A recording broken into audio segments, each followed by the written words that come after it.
Huh? Huh? No. Welcome to the Morristown Unitarian Fellowship.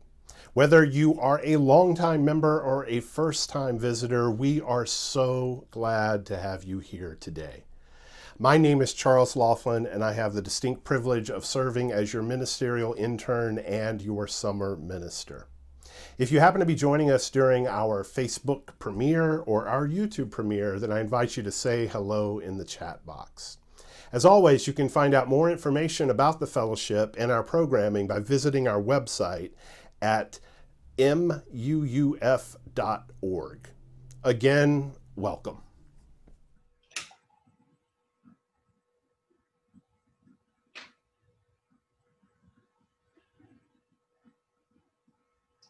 Words of Annie Dillard.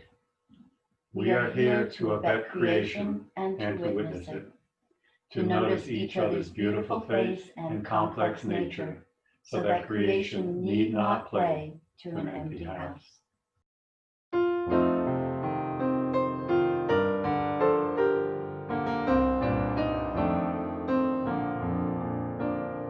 Come sing a song with me. Come sing a song with me. Come sing a song with me, that I might know your mind. And I'll bring you hope when hope is hard to find. And I'll bring a song of love and a rose in the winter time. Come dream a dream with me. Come dream a dream with me. Come dream a dream with me, that I might know your mind. And I'll bring you hope when hope is hard to find. And I'll bring a song of love and a rose in the winter time. Come walk in rain with me. Come walk in rain with me. Come walk in rain with me, that I might know your mind. And I'll bring you hope when hope is hard to find. And I'll bring a song of love and a rose in the winter time. Come share a rose with me. Come share a rose with me. Come share a rose with me, that I might know your mind. And I'll bring you hope when hope is hard to find. And I'll bring a song of love and a rose in the winter time.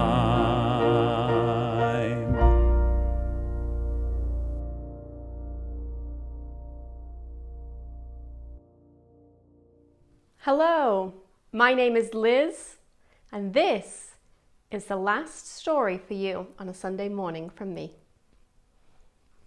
So I chose Oh No, It's Time to Go by Rebecca Doherty.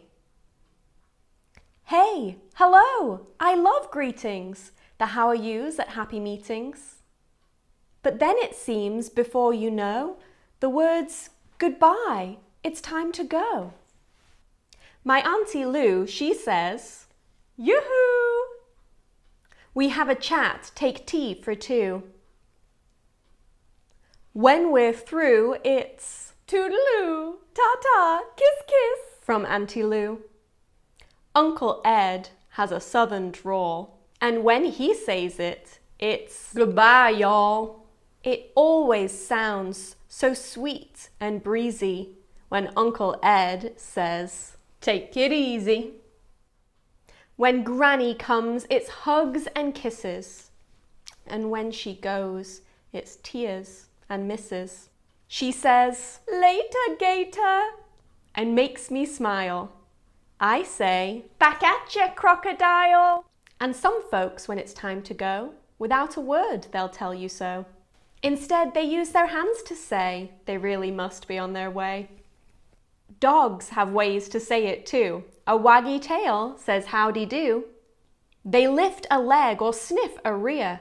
A grrr says, "Go on, get out of here."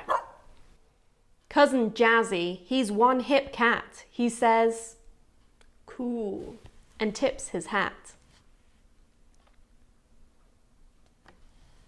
Gotta split, gotta blow, man, I gotta go.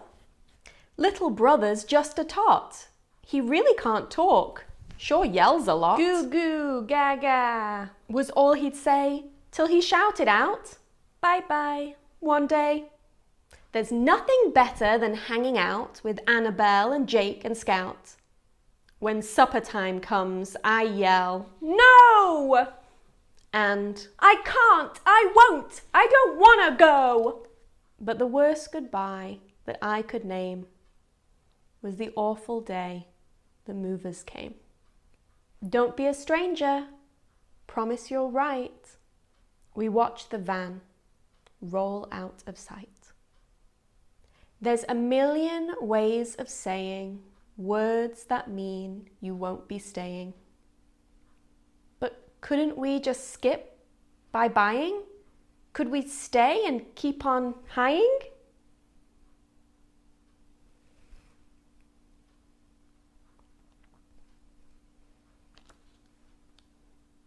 Okay, I'll do it. I'll be strong.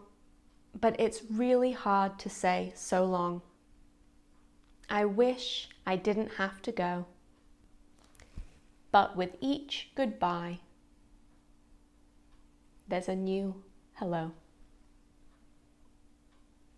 I wish everyone all the best new hellos in the future that we could ever wish for. So long. It's time to go.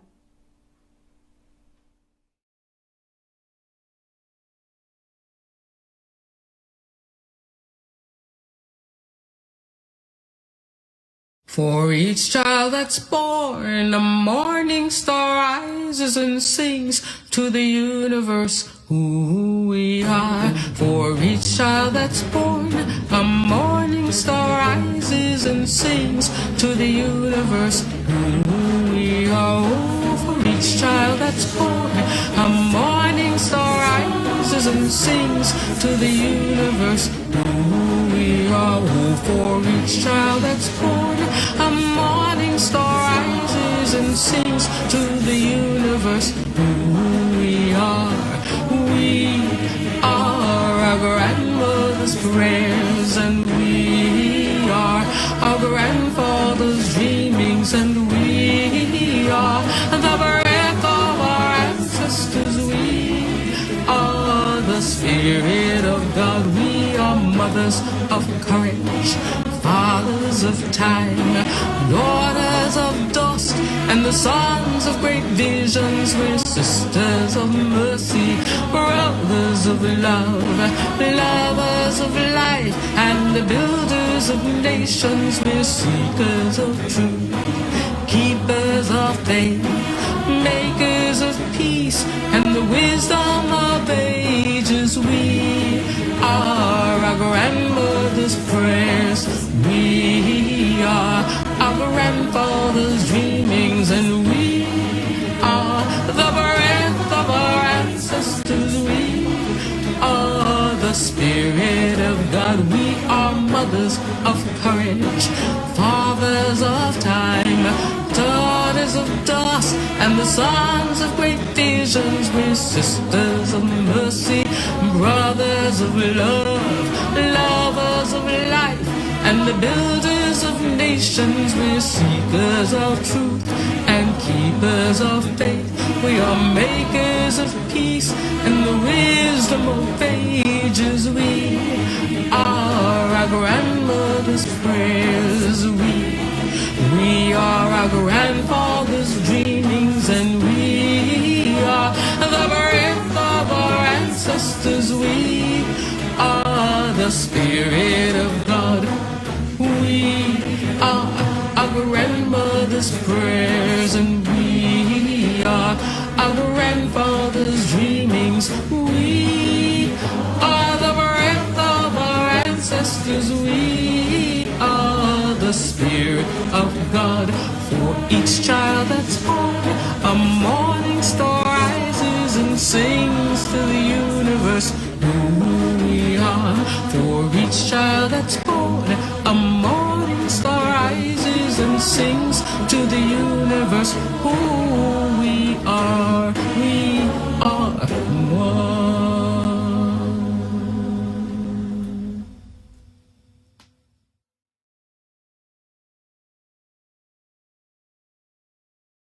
We are our grandmother's prayers, and we are our grandfather's dreamings, and we are the breath of our ancestors. We are the Spirit of God. We are mothers of courage.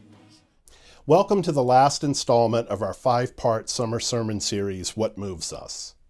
This series has been inspired by and draws heavily from the What Moves Us Unitarian Universalist theology, which is part of the UUA's Tapestry of Faith curriculum, and it was written by Reverend Dr. Thankdeka. In the preface of the program, Reverend Thankdeka eloquently frames what she wants to accomplish.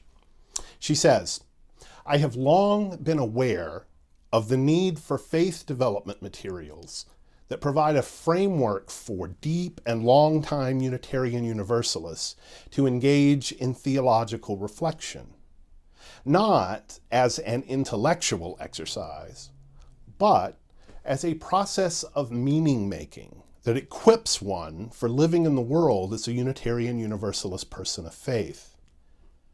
This program explores the life experiences of both historic and contemporary Unitarian Universalist theologians, highlighting that which caused in them a change of heart, a new direction, new hope, and a deeper understanding of their own liberal faith.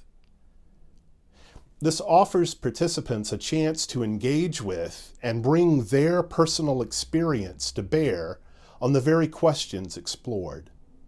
And it offers a pathway for developing not only one's own personal theology, but also one's deep understanding of the threads of our theological heritage." What especially resonates with me, in her words, is the call to theological reflection not as intellectual exercise, but as a process of meaning-making.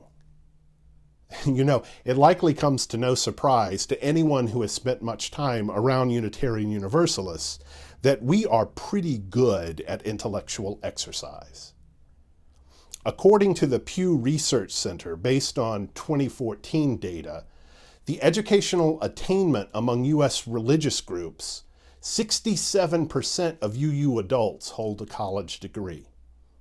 Only Hindus had a larger percentage at 77%. Perhaps we should add a stanza to hymn number 170, "We are a gentle, angry people," to proclaim we are a highly educated people. In fact, of our 6 Unitarian Universalist sources, the 5th one affirms humanist teachings, which counsel us to heed the guidance of reason and the results of science, and warn us against the idolatries of the mind and spirit. From personal experience at UU gatherings of all sorts, but perhaps especially at coffee hours, I have had conversations with so many brilliant people. Not only can that be overwhelming, it is sometimes downright intimidating. I wonder sometimes if in our exuberance to claim the first half of the 5th source, we too quickly gloss over that last part where it warns us against the idolatries of the mind and spirit. We are rightly proud to claim that we are a non-creedal faith, but creed is not the only tool that can be wielded for the purposes of exclusion. Let those who have ears truly hear. But the invitation of Reverend Thankdeka is not to an intellectual exercise of theological reflection, but as she says, to theological reflection as a process of meaning-making. That's the heart of the question that she is asking and that we have been exploring. What is it that moves us to make meaning in our lives? Moreover, this question is asked explicitly through the lens of the first UU source, which affirms and promotes the direct experience of that transcending mystery and wonder, affirmed in all cultures, which moves us to a renewal of the spirit and an openness to the forces which create and uphold life. Along this journey, we look to forebears to consider the direct experiences that move them, and then to engage with our own experience and bring them to bear on these questions. We've asked what moves us. In George de Benneville, Hosea Ballou, William Ellery Channing, well, we saw some common experiences that laid the groundwork for both our Universalist and Unitarian foundations. Particularly a rejection of the doctrine that human nature is fallen and subject to eternal damnation.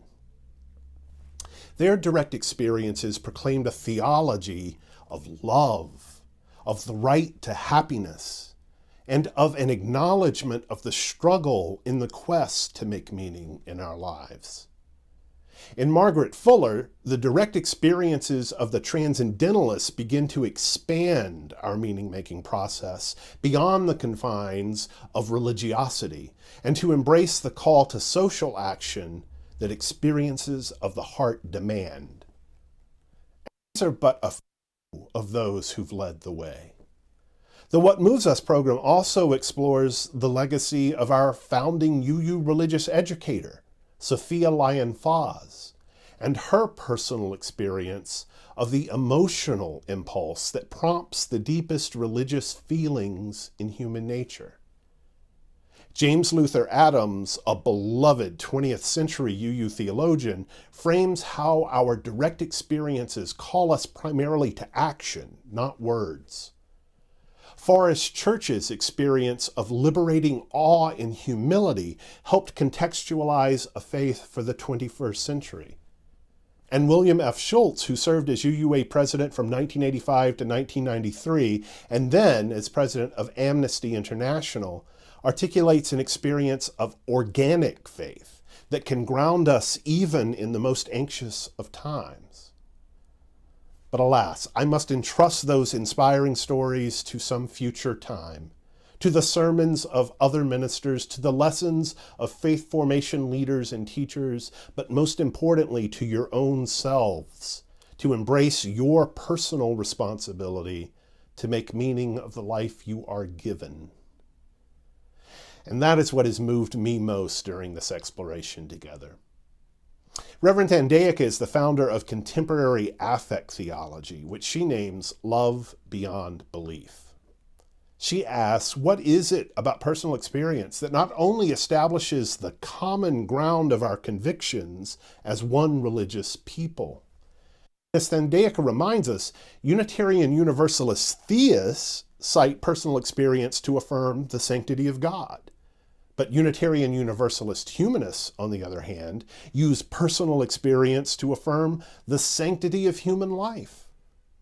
And others among us, they use personal experience to affirm their pagan, Buddhist, agnostic, Christian, or Jewish claims about the fundamental nature, value, and meaning of their lives.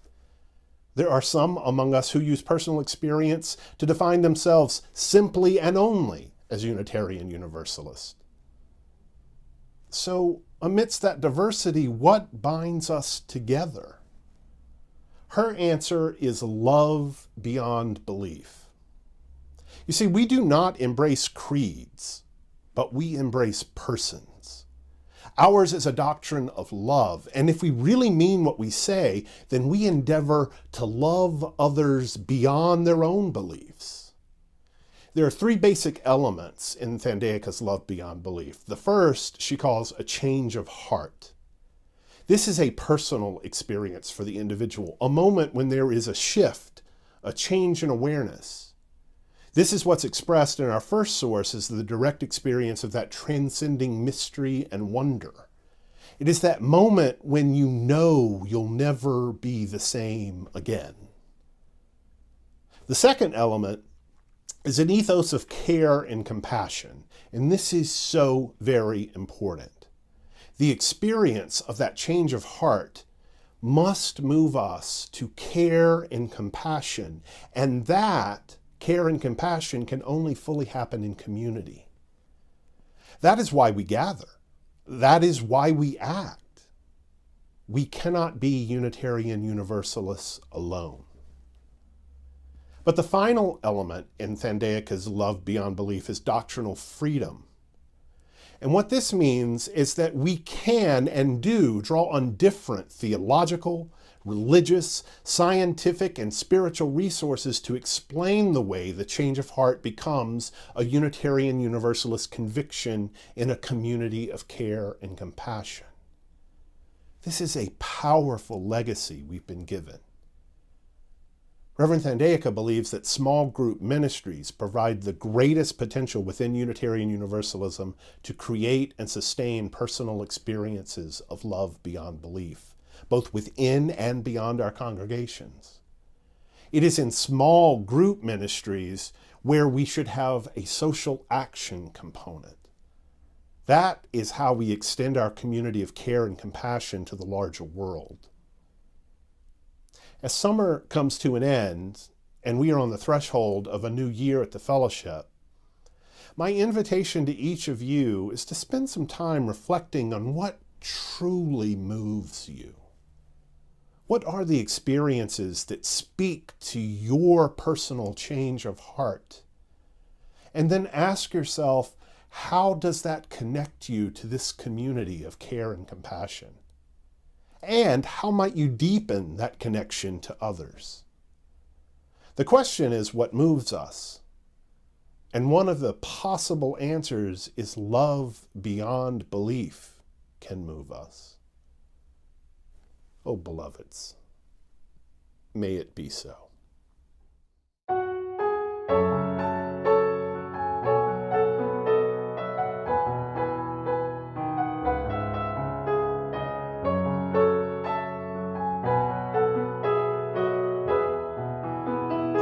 How could anyone ever tell you were anything less than beautiful? How could anyone ever tell you were less than whole? How could anyone fail to notice that your loving is a miracle? How deeply you're connected to my soul. How could anyone ever tell you were anything less than beautiful?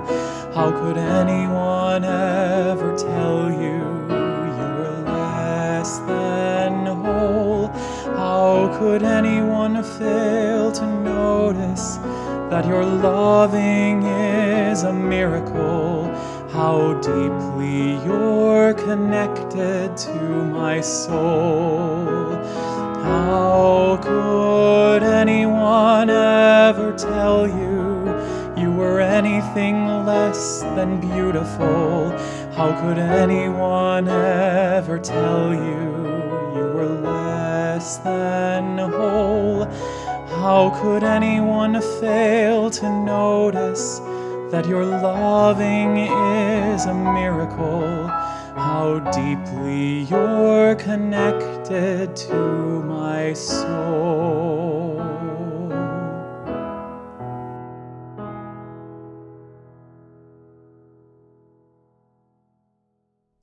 Our closing words are from the Reverend Dr. Thankdeka. Gradually, I began to notice a shift, a letting go, a change of heart. It was subtle, and yet for me, it was vividly affirming. I had finally said to myself, I am sad and for good reason. And I heard myself reply, yeah. Suddenly, I felt a childlike intensity of feeling that turns every experience of life into something unmistakably marvelous. I felt love beyond belief. And I loved life, every moment of it. But I could not sustain this change of heart by myself. I needed the care and compassion of my own Unitarian Universalist community to stay the spiritual course of my change of heart, my experience of love beyond belief. Blessed be. Go in peace. Come, whoever you are. Come, whoever you are.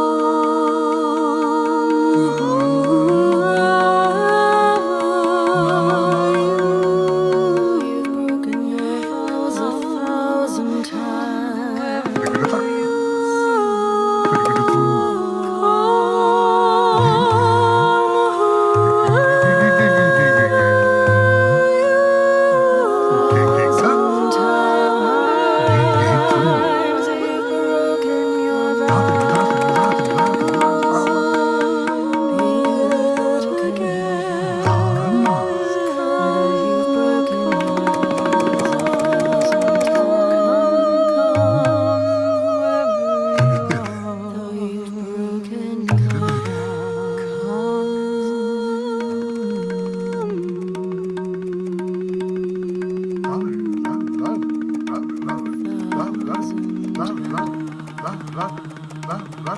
Love.